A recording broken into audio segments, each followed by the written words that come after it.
So hello everyone, आज की इस वीडियो में हम बात करेंगे अपने क्लास 9 के chapter first that is number system की एक्सरसाइज 1.5 के सॉल्यूशन के बारे में। ठीक है, इस पे हम पहले फर्स्ट क्वेश्चन को डिस्कस करते हैं। देखिए क्या बोल रहा है कि classify the following numbers as rational और इरेशनल। मतलब हमें नंबर्स को बताना है बेसिकली कि वो रैशनल नंबर है या फिर इरेशनल नंबर है। ठीक है, तो देखिए फर्स्ट पार्ट देखिए यहाँ पे क्या है, तो 2 माइनस रूट 5 है। ठीक है, अब हमें इसे बताना है कि ये हमारा रैशनल नंबर है या फिर इरेशनल। तो देखिए ये हमारा 2 का मैंने 2 वैसे ही लिख दिया और माइनस लगा था तो माइनस लगा दिया। और रूट 5 देखिए आपको याद होना चाहिए रूट 1 की वैल्यू क्या होती है, रूट 2 की वैल्यू क्या होती है, रूट 3 की वैल्यू क्या होती है, रूट 4 की क्या वैल्यू होती है, रूट 5। आपको बेसिकली रूट 5 तक तो वैल्यूज याद ही होनी चाहिए कि रूट 5 तक की वैल्यूज क्या क्या होती हैं, रूट 1 की क्या होती है, रूट 2, रूट 3। ठीक है, आप अगर याद नहीं है तो याद कर लीजिए। ठीक है, अब देखिए रूट 5 को मेरे को पता है कि हम मैं क्या लिख सकता हूँ, मतलब रूट 5 की जो वैल्यू होती है 2.2360, इसके आगे आते जाते हैं, मतलब आते जाते हैं मतलब इसके आगे भी नंबर्स आएंगे। ठीक है, कभी भी टर्मिनेट नहीं होता है, वो नॉन टर्मिनेटिंग नंबर है। ठीक है, फिर अब 2 में से ये वाले नंबर को जब आप माइनस करेंगे ना तो हमारा क्या आ जाएगा, माइनस का 0.2। माइनस का क्यों आएगा, क्योंकि यहाँ पे बड़ा कौन है, ये, और इसके आगे माइनस का साइन लगा है, इस वजह से जब आप इसको माइनस करेंगे तो माइनस के फॉर्म में आंसर आएगा। ठीक है, लेकिन ये भी आप देख रहे हैं कि ये भी कभी क्या होगा, टर्मिनेट नहीं होगा, कभी खत्म नहीं होगा। ठीक है,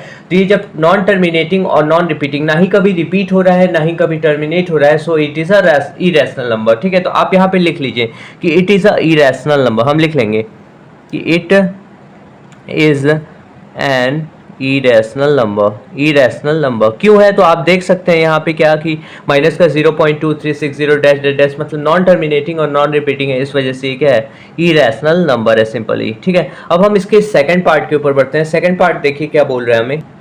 सो गाइस चलिए देखिए सेकंड पार्ट में हमें क्या बोल रहा है कि 3 प्लस रूट का 23 है और फिर ब्रैकेट में मतलब ये ब्रैकेट पूरा, ये ब्रैकेट क्यों लगा है कि ये पूरा एक पार्ट है और फिर आगे माइनस का रूट 23। अब इस टाइप के क्वेश्चन को बेसिकली कैसे करेंगे, तो देखिए आप ब्रैकेट हटा सकते हैं, यहाँ से ब्रैकेट हटा लेंगे, कोई दिक्कत नहीं होगी। ठीक है, तो यहाँ पे देखिए हम क्या करेंगे, 3 प्लस रूट का 23 कर देंगे, मतलब 23 कर देंगे, फिर माइनस का क्या कर देंगे आप, रूट का 23 कर देंगे। अब देखिए जब आप 1 माइनस 1 करेंगे तो 0 आएगा, 2 माइनस 2 करेंगे तो 0 आएगा, वैसे ही रूट 23 माइनस रूट 23 कर देंगे तो क्या आएगा, 0। मतलब ये सिंपली एक कैंसिल आउट हो जाएंगे, तो इसका आंसर कितना आ जाएगा, 3 आ जाएगा जब आप इसको फर्दर सॉल्व करेंगे।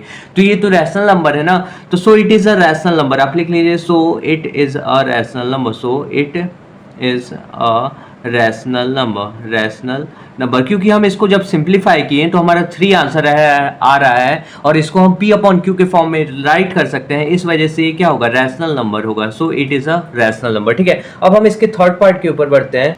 सो गाइस चलिए देखिए थर्ड पार्ट में क्या बोल रहा है कि 2 रूट 7 है और अपॉन में क्या है, 7 रूट 7 है। अब इसको हम p अपॉन q के फॉर्म में लिख सकते हैं क्या, अगर लिख सकते हैं तो रैशनल नंबर होगा, अगर नहीं लिख सकते तो ये इरेशनल नंबर है। ठीक है, सिंपली तो देखिए आप यहाँ से रूट 7 कैंसिल आउट कर सकते हैं। मैंने इस एक्सरसाइज के इंट्रोडक्शन पार्ट में बताया था कि आप इरेशनल रियल नंबर्स को कैसे बेसिकली क्या डिवाइड कर सकते हैं। तो देखिए रूट 7 ऊपर भी है और नीचे भी है, ऊपर भी है और नीचे भी है, तो इस वजह से कैंसिल आउट हो जाएगा। तो यहाँ पे क्या बचेगा, 2 अपॉन 7 बचेगा जो कि p अपॉन q फॉर्म हो रहा है, तो it is a rational number. तो आप यहाँ पे लिख दो, क्या लिखोगे कि so it is a rational number, it is a rational number. आप देख सकते हैं बेसिकली क्यों रैशनल नंबर है। ठीक है, यहाँ तक तो आपको समझ में आया होगा। ठीक है, अब पढ़ते हैं हम next part, that is the fourth part. So guys चलिए देखिए मैं फोर्थ पार्ट करवाने से पहले आपको कुछ कॉन्सेप्ट सिखाना चाहता हूँ, that is rationalise the denominator. इसमें क्या होता है ना बेसिकली किस तरह का बात हम करेंगे, तो देखिए सपोज करिए मैं एक क्वेश्चन लूंगा ना तुरंत आपको समझ में आएगा। जैसे सपोज करिए 1 अपॉन रूट 3 है। अब कभी भी हम नंबर्स के अपॉन में रूट के फॉर्म में नंबर नहीं छोड़ते हैं। ठीक है, यहाँ पे देखिए अपॉन में रूट के फॉर्म में नंबर है हमारा, तो इसको हम अकेला नहीं छोड़ेंगे, मतलब नीचे से हमें रूट हटाना है, कैसे भी करके हटाना है। ठीक है, तो अब कैसे हटेगा वो, by doing the rationalisation, by doing rationalisation by denominator. इसमें क्या होता है ना बेसिकली जो भी नीचे वाला होता है उससे हम ऊपर नीचे का क्या करा देते हैं, मल्टीप्लाई करा देते हैं। तो देखिए नीचे क्या है, रूट 3 है ना, तो यहाँ पे ऊपर भी हम रूट 3 से मल्टीप्लाई करा देंगे और यहाँ पे नीचे भी हम किससे मल्टीप्लाई करा देंगे, रूट 3। अब जब आप 1 इंटू रूट 3 करेंगे तो कितना हो जाएगा, रूट 3 हो जाएगा। और आप जब रूट 3 इंटू रूट 3 करेंगे, जैसे देखिए root X into root X जब आप करेंगे ना तो वो एक्स के बराबर होता है। रूट 2 इंटू रूट 2 करेंगे ना तो वो किसके बराबर होगा, वो हमारा 2 के बराबर होता है। रूट 3 इंटू रूट 3 जब आप करेंगे, मतलब कोई भी दो नंबर सेम नंबर हो और उनके अगर रूट लगा हो ना तो वो 3 के ही बराबर हो जाता है। तो इसका आंसर क्या होगा, रूट 3 अपॉन 3। अब देखिए इसके नीचे से रूट हट गया, बेसिकली हम नीचे रूट नहीं रहने देते हैं कभी भी, हम जब इस टाइप के क्वेश्चंस को सॉल्व करते हैं। ठीक है, तो हमें हमेशा नीचे से रूट को हटाना होता है। ठीक है, अब रैशनलाइजेशन विद डिनोमिनेटर डिनोमिनेटर का मैं एक और क्वेश्चन लूंगा ताकि आपको अच्छे समझ।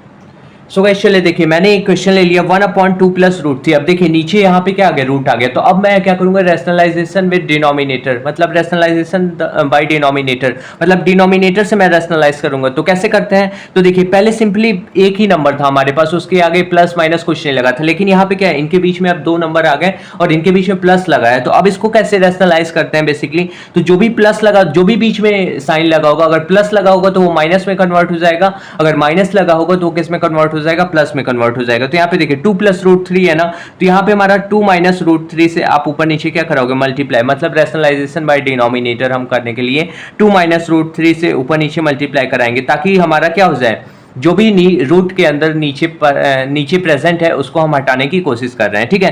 तो यहाँ पे देखिए 1 × 2 - √3 करेंगे तो क्या हो जाएगा, 2 - √3 ही आ जाएगा, और अपॉन में क्या हो जाएगा, तो देखिए a + b है और a - b। अभी मैंने आपको बेसिक्स में बताया था कि अगर a + b इंटू में a - b होता है, a + b इंटू में a - b, तो उसका फॉर्मूला क्या होता है, a² दैट इज 2 का स्क्वायर, फिर माइनस का b का स्क्वायर दैट इज √3 का क्या होता है, वो स्क्वायर होता है। ये मैंने आपको इंट्रोडक्शन में बताया है कि a + b इंटू में a - b होता है, तो उसका फॉर्मूला होता है a² माइनस का b², ठीक है।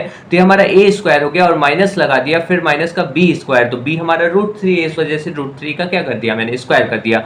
जब आप इसको फर्दर आगे सॉल्व करेंगे तो यहाँ पे हमारा क्या हो जाएगा, 2 - √3 ऊपर हो जाएगा, और 2 का जब आप स्क्वायर करेंगे तो 2 हमारा 4 हो जाएगा, फिर आप माइनस लगाइए, और √3 का जब आप स्क्वायर करेंगे तो क्या आ जाएगा, ये हमारा आ जाएगा 3 आ जाएगा, बेसिकली आ जाएगा ना। फिर यहाँ पे देखिए, यहाँ पे 2 - √3 यहाँ पे हो गया, और अपॉन में क्या हो जाएगा, 4 माइनस जब आप 3 करेंगे तो क्या हो जाएगा, ये हमारा हो जाएगा 1 हो जाएगा, ठीक है। तो यहाँ पे ये हमारा क्या होगा, ये हमारा आंसर 2 - √3 अपॉन में 1। अब अपॉन में 1 लिखे चाहे ना लिखे वो बात बराबर, ठीक है। अब मैं आपको फोर्थ पार्ट समझाऊंगा।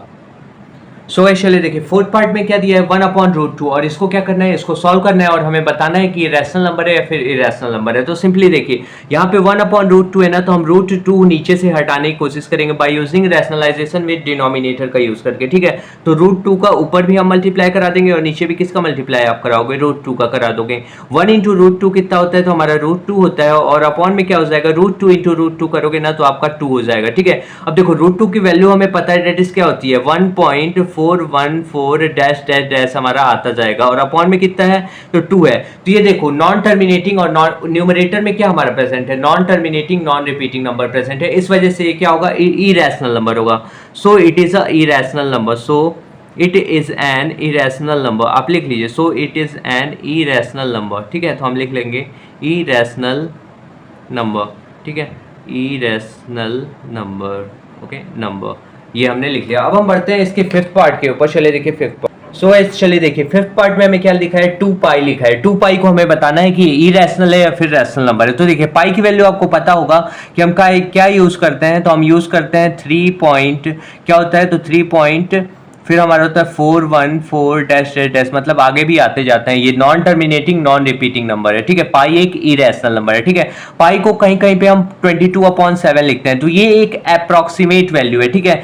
एग्जैक्टली वैल्यू क्या होती है, ये होती है, ठीक है। अब पाई हमारा एक इरेशनल नंबर है, लेकिन जब 22/7 लिखेंगे तो ये क्या हो गया, रैशनल नंबर के फॉर्म में हो गया। तो हाँ ये तो रैशनल नंबर है, लेकिन पाई एक इरेशनल नंबर है, क्योंकि ये जब आप इसको बेसिकली डिवाइड करेंगे ना, जब आप इसको डेसिमल में कन्वर्ट करेंगे तो हमारी वैल्यू क्या आएगी, 3.414, फिर डैश डैश डैश आती जाएगी, जो कि नॉन टर्मिनेटिंग नॉन रिपीटिंग होगी। इस वजह से हमारा क्या होता है, पाई जो होता है वो इरेशनल नंबर होता है, ठीक है। तो अब देखिए 2 इंटू में हम क्या करेंगे, पाई की वैल्यू रख देते हैं, that is 3.414 dash dash dash dash, मतलब नॉन टर्मिनेटिंग नॉन रिपीटिंग। अब जब भी आप 2 का इससे जब मल्टीप्लाई कर दोगे ना, तो आपका क्या आ जाएगा, जो भी आएगा वो भी एक नॉन टर्मिनेटिंग रिपीटिंग आएगा, नॉन टर्मिनेटिंग रिपीटिंग। मैं लिख देता हूँ, 2 3 हमारा 6 हो गया, फिर पॉइंट, 2 4 8, फिर 2 1 2, फिर 2 4 8, फिर डैश डैश डैश, मतलब आगे भी आते जाएंगे। जब आप इसको सॉल्व करेंगे तो आगे भी आते जाएंगे, जो कि नॉन टर्मिनेटिंग नॉन रिपीटिंग होगा। So it is an irrational number, so it is an irrational number, क्योंकि लेकिन ये फिर क्या हो जाएगा, इरेशनल होगा। क्यों होगा, क्योंकि ये